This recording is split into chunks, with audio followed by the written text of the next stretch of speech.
चलिए, तो आज की क्लास में आप सभी का स्वागत है। और हम लोग पिछली क्लास में मुगल चित्रकला पढ़ रहे थे, उसी क्रम में अकबर को हम लोगों ने पढ़ा। और अकबर की क्लास में हम लोगों ने क्या पढ़ा था, कलाकार तक हम लोग पहुंच चुके थे कि उसके समय में कितने कलाकार थे और कितने हिंदू कलाकार थे और कितने मुस्लिम कलाकार थे।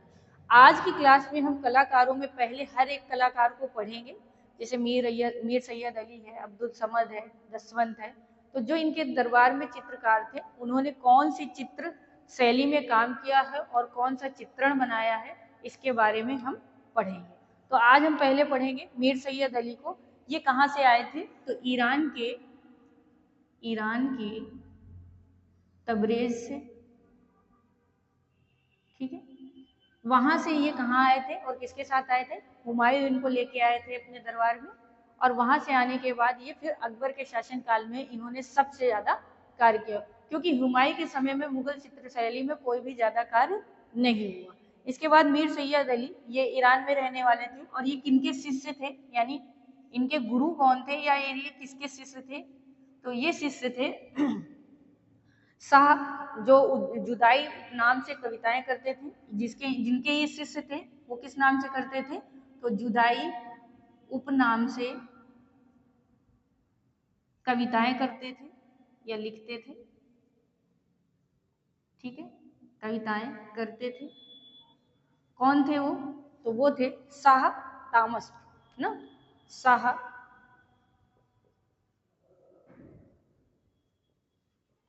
तामस। ये इनके क्या थे, गुरु थे। इन्होंने इन्हीं से चित्रकारी की दरबारी शिक्षा ली थी। किसने ली थी, मीर सैयद अली ने। ये काबुल में आकर, इसके बाद मीर सैयद अली ऐसे लिख लीजिए, मीर सैयद अली काबुल में आकर इनके पिता कौन, अपने पिता मंसूर के साथ दरबार में चित्रकारी का कार्य किया। यानी इनके पिता यहाँ थे और अपने पिता के साथ आकर यही इन्होंने हुमायूं के दरबार में चित्रकारी का कार्य शुरू किया। अगर देखा जाए तो मीर सैयद अली क्या थे, ये ईरानी क्या है, ईरानी चित्रकार है। आपसे क्वेश्चन पूछा जा सकता है, मीर सैयद अली कैसे चित्रकार थे, तो ईरानी शैली के चित्रकार थे, या ईरान से आए थे इसीलिए इनको कहा जाता था कि ये ईरानी चित्रकार है। इसके बाद इन्होंने इनकी जो आकृतियां थी, ये किस शैली में बनाते थे, तो ईरानी शैली में ही ये आकृतियों को भी बनाते थे, इसलिए इन्हें ईरानी चित्रकार हम कहते थे। लेकिन इन्होंने कार्य सबसे ज्यादा किसके शासन में किया, अकबर के शासन में आकर इन्होंने सबसे ज्यादा कार्य किया। मानव आकृति ये कैसे बनाते थे, मानव आकृति इन्होंने जो आकृतियां बनाई हैं कैसा प्रयोग था, तो मानव आकृति में ये लंबी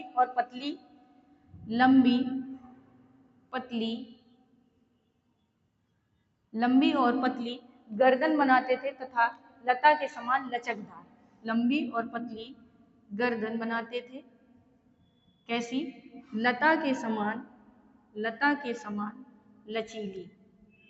लचीली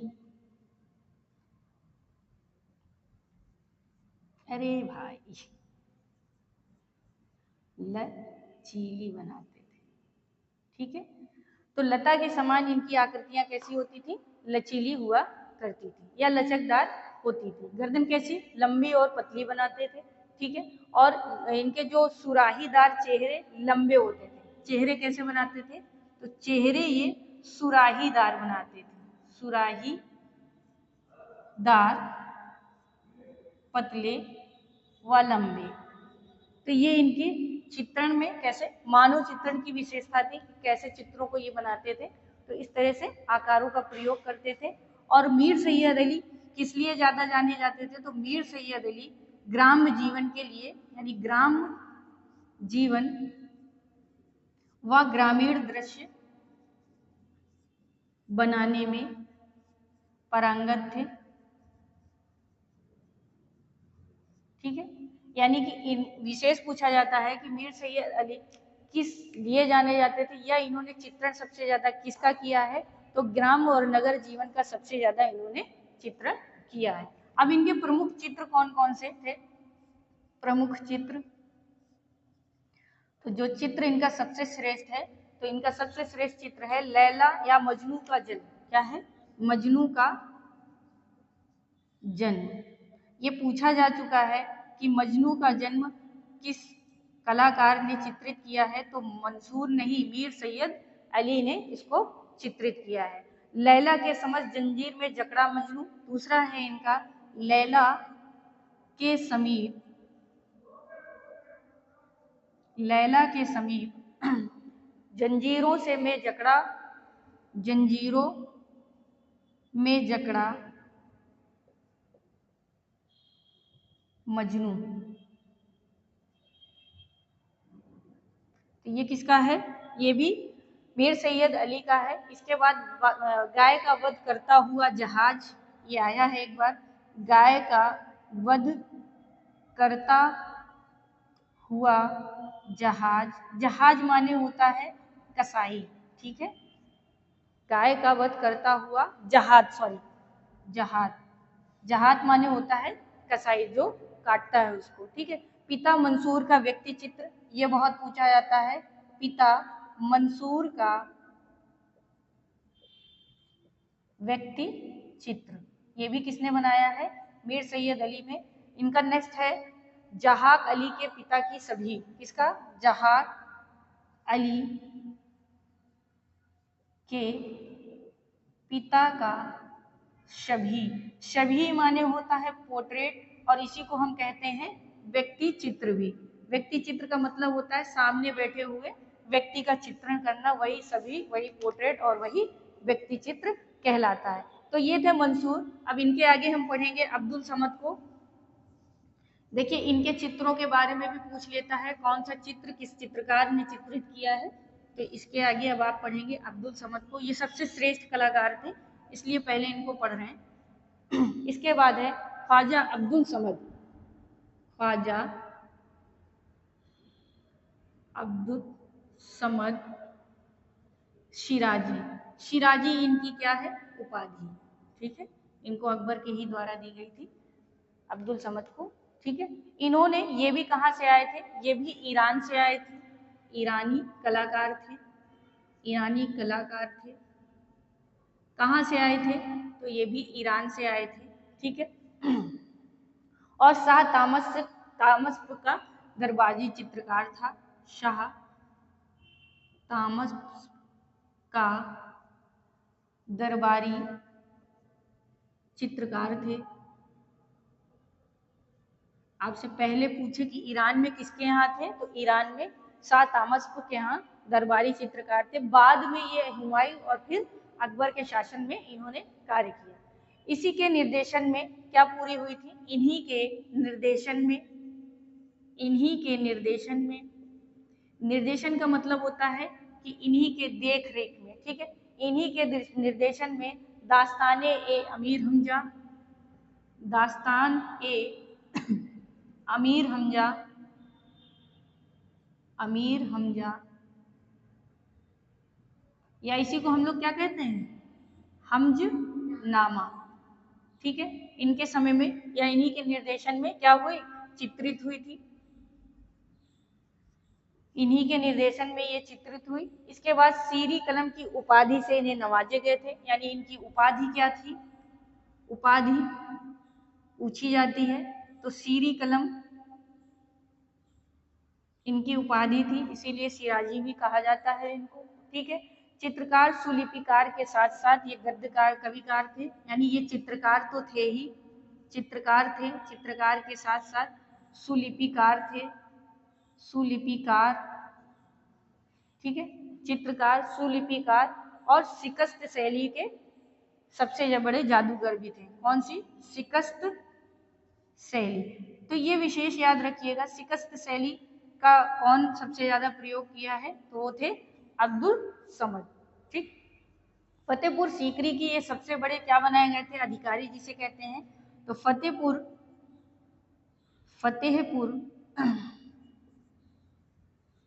सीकरी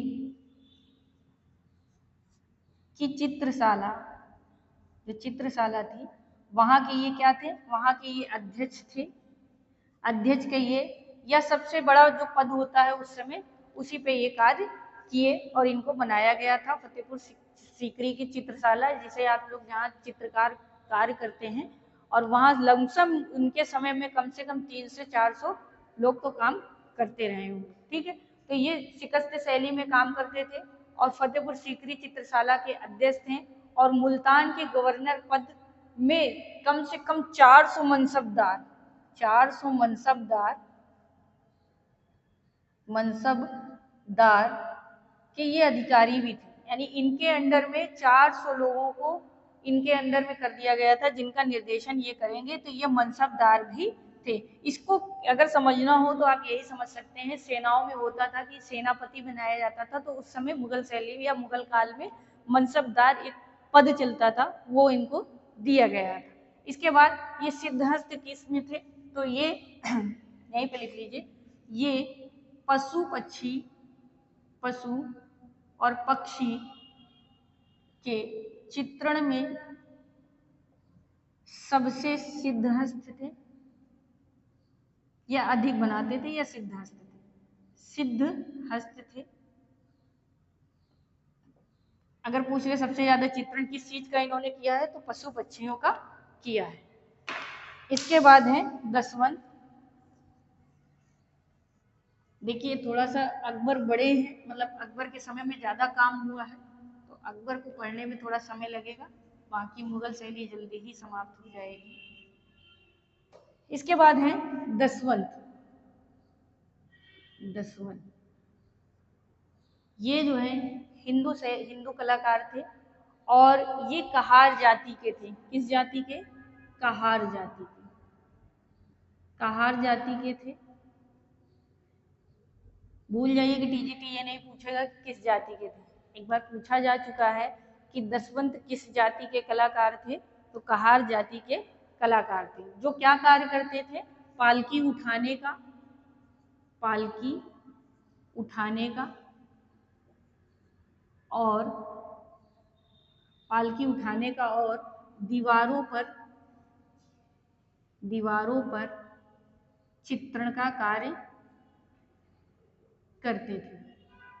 ठीक है, तो ये इनके कार्य थे कि जाति ऐसी थी, तो ये ज्यादातर क्या करते थे दरबार में? पालकी उठाने का और दीवारों पर चित्रकारी का काम करते थे।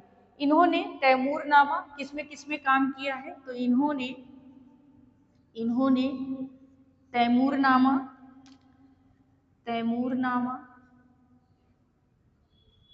ठीक है,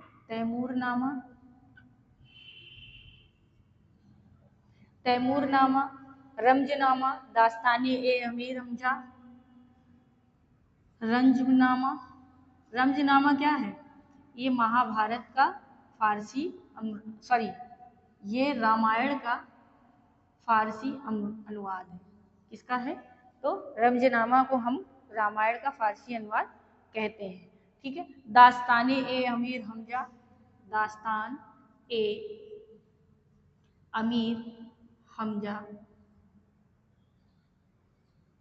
इन सब ग्रंथों में इन्होंने क्या किया था? कार्य किया था। इन ग्रंथों में कार्य किया, यानी थोड़ा थोड़ा कार्य करने का अवसर इनको भी इसमें मिला। इसके बाद जयपुर से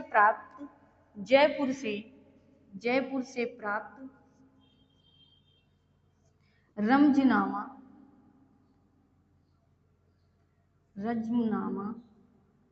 ठीक है, क्या है?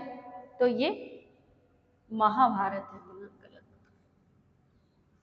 हाँ महाभारत का है। ठीक है, इसको सही कर लीजिए, महाभारत। ठीक, तो ये क्या है? महाभारत का फारसी अनुवाद है। ठीक है, जो कि रमजनामा अकबर के समय में लिखी गई थी या चित्रित की गई थी। और इसकी जो जयपुर से प्रति प्राप्त है, उसमें इनका क्या है? इसमें इनका नाम अंकित है, जिससे हम ये जान सकते हैं कि इन्होंने जो है इसमें कार्य किया है। नाम अंकित होने से यह अनुमान लगाया गया है कि दसवंत ने रंजनामा में भी कहीं ना कहीं कार्य किया है। ठीक है, इसके बाद आगे बढ़ते हैं। साथ काम करने, और इनके साथ और भी अन्य चित्रकार थे। अन्य चित्रकार, तो अन्य चित्रकार कौन कौन इनके साथ काम किए थे? तो मिस्किन,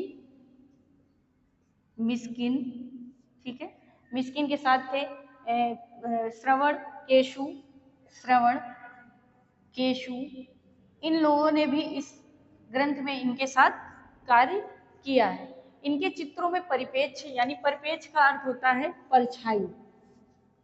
बहुत से बच्चे शुद्ध हिंदी नहीं जानते हैं, तो दसवंत को ही पढ़ रहे हैं, उसमें आप पढ़ेंगे आगे। इनके चित्रों में विशेषता क्या थी? तो इनके चित्रों में परिपेक्ष, इनके चित्रों में परिपेक्ष, परिपेक्ष, परिपेक्ष को ही हम लोग क्या कहते हैं? परछाई। ठीक है, क्या चीज? परछाई, है ना। चित्रों में जो हम लोग परछाई दिखाते हैं वो इनके चित्रों में आभास होती थी। ये परिपेक्ष का आभास, कैसा था? तो परिपेक्ष का आभास जो है यूरोपियन प्रभाव दिखाई देता था। इनके परिपेक्ष आभास में यूरोपियन, ठीक है, यूरोपियन प्रभाव दिखाई देता था,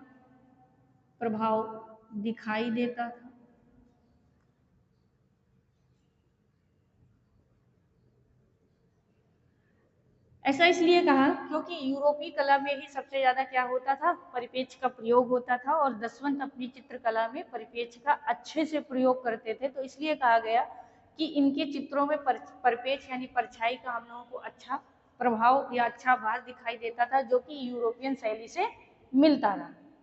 ये जयपुर आराइश शैली के, ये किस शैली के सिद्धहस्त थे? शैली, यानी जिसमें इनकी सिद्धहस्ता थी। तो ये जयपुर आराइश शैली में,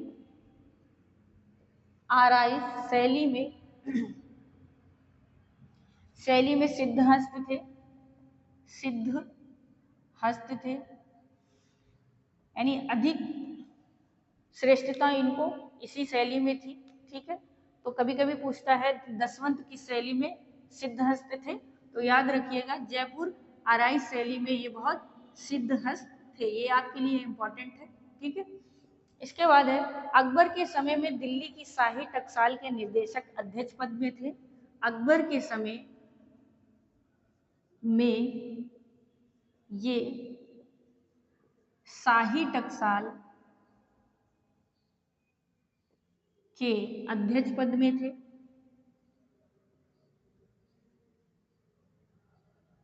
यानी इनको भी अच्छा खासा उनके दरबार में एक पद प्राप्त था, जो कि शाही टकसाल के क्या थे? अध्यक्ष थे। हिंदू इनके जो चित्रों का विशेष था, यानी रुझान किस तरफ था, ये अधिक चित्र किस विषय में बनाते थे? तो इनका विषय ज्यादातर क्या रहता था? तो इनके विषय है पौराणिक कथाएं और हिंदू देवी देवताओं के चित्र। पौराणिक कथाएं, हिंदू देवी देवताओं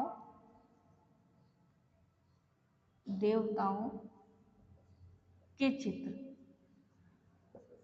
तो ये ज्यादातर क्या करते थे? हिंदू देवी देवताओं के चित्रों को ज्यादा बनाते थे, और इसी में इनको सिद्धहस्ता थी। और कहीं कहीं पर इन्होंने आसुरी रूप में भी चित्रण किया है देवताओं का। ठीक है, और सन 1584 ईस्वी में इनका मानसिक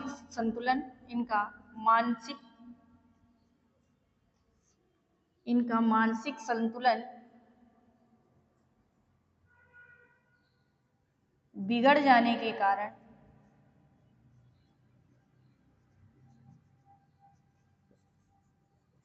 इन्होंने आत्महत्या कर ली। देखिए, एक ये ऐसे कलाकार हैं, अकबर के समय क्वेश्चन पूछा जा चुका है कि अकबर के दरबार में ऐसा कौन सा कलाकार था जिसने अपना मानसिक संतुलन खो जाने के कारण आत्महत्या कर ली थी। ये क्वेश्चन बहुत पहले पूछा गया था और वो कौन थे? दसवन थे। इसी तरह यूरोपियन कला में विसेंट वान गॉग है जिन्होंने स्वयं गोली मारकर हत्या कर ली थी। तो दोनों को रिलेट करके याद रखिएगा कि अकबर के दरबार में किसने आत्महत्या की थी? तो दसवन ने की थी। अब कल की क्लास में हम लोग कुछ और चित्रकार पढ़ेंगे, जैसे बसावन है, फारूक बेग है। आज की क्लास में बस इतना ही। शेयर करते रहिए, लाइक करते रहिए और सब्सक्राइब भी करते रहिए।